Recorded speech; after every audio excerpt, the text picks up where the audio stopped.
পেটায় বাজে এখন রাত 11:20 আর আমি এখন চলেছি একটি বিশেষ কাজের উদ্দেশ্যে। সেই কাজটি কি একটু দেখাই। সেটা হচ্ছে এই যে মায়ের বাড়ি থেকে প্রচুর গাছ এনেছিলাম।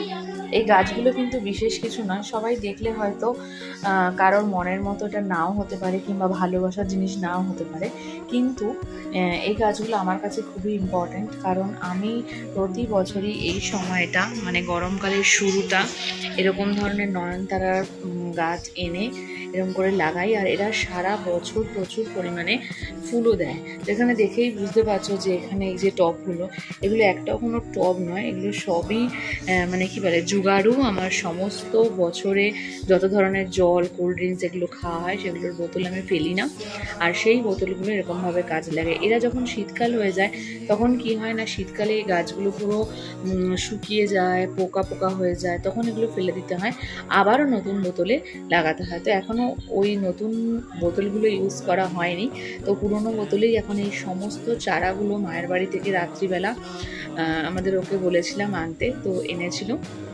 আর এগুলো আমি এখন সব লাগিয়ে দিয়েছি, কারণ সারা রাত এভাবে যদি ওরা থাকে তাহলে একটু রেস্ট পাবে। আর তারপরে তো যা এখন রোদের তেজ, তাতে তো ওদেরকে মানে সম্পূর্ণ তো দিনে রাখাই যাবে না, আলোতে থেকে রাখাই যাবে না, ওদেরকে খানিক দিন তো ওদেরকে এভাবেই রাখতে হবে। তো সেই জন্য এইভাবে রেখে দেবো। আর রেখে দেওয়ার পরে 2-3 দিন পরে ওদেরকে রোদে দেবো। তখন দেখবে বন্ধুরা আমার বারান্দা জুড়ে এরা কি মারাত্মক পরিমাণে ফুল দিতে পারে। এরা প্রতি বছরই আমাকে প্রচুর ফুল দেয়, তো এই বছরও তার ব্যতিক্রম হবে না। আর ঠিক এই সময়টাতেই আমি এদেরকে লাগাই।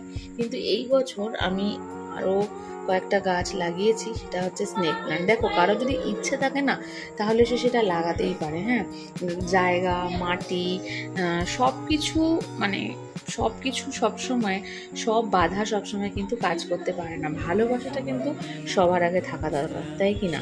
তোমরা আমাকে কমেন্ট বক্সে জানাও যে কারা কারা গাছ ভালোবাসো।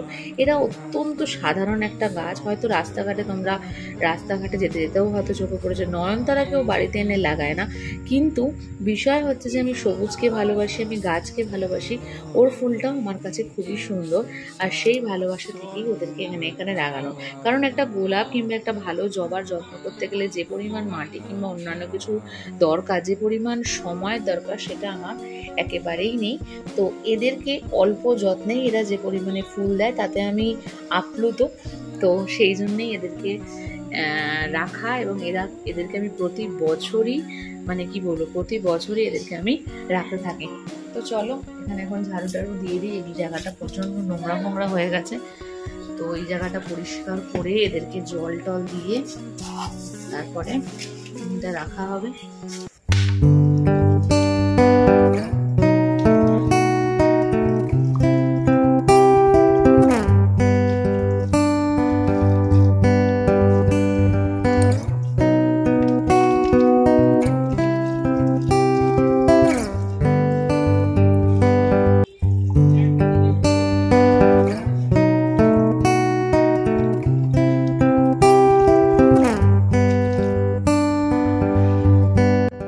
সকাল হয়ে গেছে, আর সকালবেলা ঘুম থেকে উঠেই চলে এসেছি বারান্দায়, কারণ কাল রাতে ওদেরকে বারান্দায় রেখেছিলাম। সারা রাত ওরা বেশ আরামেই ছিল, কিন্তু এখন বাজে বেলা 9টা, আর বেশ রোদ উঠেছে কলকাতায়। রোদের তেজে তো কলকাতার অবস্থা প্রায় মানে কি বলবো, খুবই খারাপ। তো এদেরকে কি করে বাঁচাবো, নিজেদেরকেই রোদের হাত থেকে বাঁচাতে পারছি না, তাই ওদের নিয়ে আমি খুবই চিন্তায় আছি।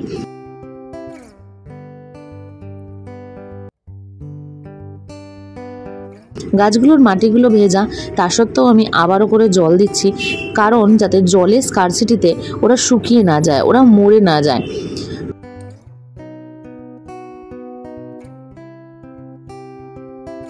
তো যাই হোক, এখানে এই যে চারাগুলোকে রেখেছি, এই চারাগুলোকে দেখো বন্ধুরা, আমি কিন্তু সম্পূর্ণ একটা ছাওয়া মতো জায়গায় রেখেছি। এর ওপরে কিন্তু আমার গাছ লাগানো আছে, আর তার নিচে রেখেছি যাতে অল্প আধো আলো রোদ ওদের কাছে আসে, পুরো ডিরেক্ট সানরে যেন ওদের কাছে না আসতে পারে। এভাবে 2 থেকে 3 দিন রেখে দিলে ওরা কিন্তু নিজেদেরকে ওই মাটিটার সঙ্গে অ্যাডজাস্ট করে নেবে। আর এদের জন্য কিন্তু এদেরকে কিন্তু বেশ ভালো পরিমাণে জলও দিয়েছি, ফলে জল আর অল্প রোদ আর হাওয়া, এই তিনটে মিলিয়ে কিন্তু এই গাছগুলো বেঁচে যাবে। ফলে গরমকালে গাছ লাগিয়ে গাছ মরে যায় এই চিন্তা থেকে কিন্তু এই প্রসিডিওর বা এই টেকনিক কিন্তু আপনার গাছকে বাঁচাতে পারে। ফলে যার যতটুকু সুবিধা, যতটুকু জায়গা, যতটুকু পরিসর, যতটুকু ক্ষমতা কিংবা যতটুকু সময়, সেই অনুযায়ী কিন্তু গাছ লাগাতে হবে। গাছ লাগানো কিন্তু আমাদের জন্য এবং পরিবেশের জন্য দুটোর জন্যই ভালো। একথা আমরা জানি, কিন্তু করে উঠতে পারি না। তো বন্ধুরা, দেখা হচ্ছে আবারও একটা নতুন ব্লগে। আপনারা গাছ ভালোবাসুন আর গাছ লাগান।